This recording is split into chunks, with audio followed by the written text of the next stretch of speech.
Hey kids, welcome to Wednesday, February 10th. I know I'm wearing the same shirt.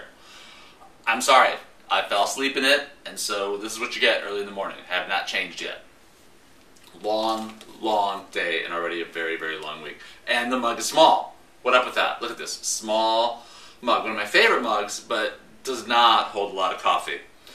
As a matter of fact, with this mug, we're making multiple trips back to the espresso machine.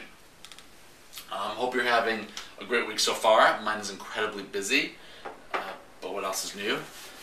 I'm spilling coffee on myself. Actually, I got a question not too long ago about this specific shirt because I'd worn it about a week ago, and somebody wanted to know if this right here was a design on the shirt. No, my friends. This is paint. I don't own an article of clothing that I do not have paint on. I know I should wear overalls when I paint or wear grubby clothes or whatever. These are my grubby clothes, but I just get paint on myself. And this is famous paint. This is from Natalie Morales' office on NBC Today's show Makeover that I did. So this is a memory of my time with Natalie, which was lovely. It was very much fun spending time with her. I need to show you this. This is a tin of cookies. A tin of cookies. Why am I showing you a tin of cookies, you ask? Because remember how I said in 2010 one of my goals was to cut back on the sugar? Well, a friend of mine decided that for my Christmas present he would send a Cookie of the Month Club. So every month I get a tin like that of cookies. How does that help the cutting back on the sugar? It doesn't. And I have no willpower. So as these daily tips progress, there will be probably a lack of continuity, because if you look at them, maybe by the time, I'd say a couple months from now, as opposed to when we started, I will have looked like I've gained, 30 pounds. All because of my friend and his evil tin of cookies. Thank you so very much. Tasty evil cookies, by the way. Okay. Oh, that's right. That sound means it's time for the Daily Tip. I have the wrong side of the paper facing me. Today, February 10th, on a Wednesday, the Daily Tip is soapstone and engineered stone countertops are durable and require minimal maintenance. And this, my friends, is very true. I do not have either of those as countertops because I am crazy that way. I have a Carrara marble countertop, which was actually inexpensive. I got a really good deal on it. And it looks really nice, and I've always wanted one.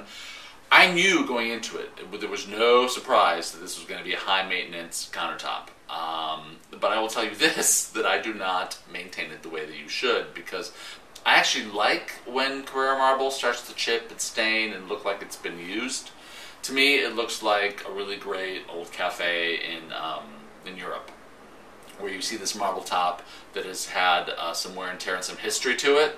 I love when things have a little bit of age, because other parts of my kitchen are very contemporary and really sleek and streamlined, but then the Carrara marble feels kind of old world to me. But if you are not looking for a countertop that is going to nick and mar and has a lot of high maintenance going on, we have to clean it and seal it often, then I suggest like a soapstone or actually an engineered stone. Works phenomenally well.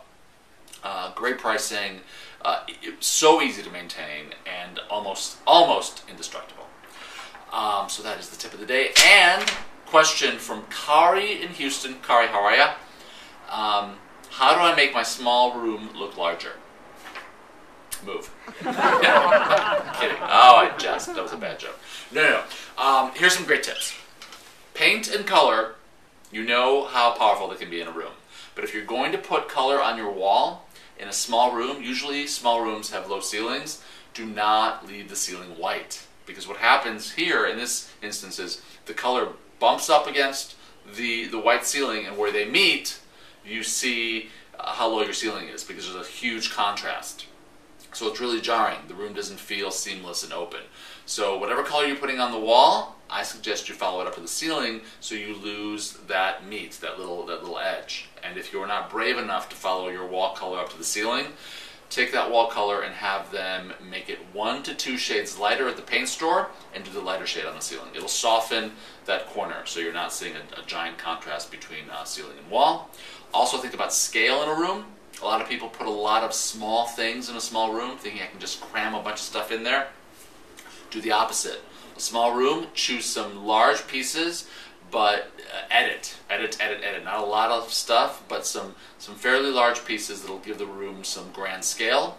And also a great way to reflect light in a small room, which will make it feel airier and bigger, is through glass surfaces and mirrored surfaces. So think about that in accessories, side tables, maybe a chandelier, maybe a mirror on the wall. And play with placement. Even though you're dealing with a small room, doesn't necessarily mean that you have to put all your furniture up against the wall. Try to bring some of the stuff away from the wall, create a little bit of airiness around your pieces, and play with where things are positioned, because you can actually take a small space and make it feel bigger just by where you're putting the furniture. So Kari, I hope that helps. And you know what? If you guys have questions and you can upload photos, that would be awesome, because, awesome, that's right, I'm not supposed to use the word awesome.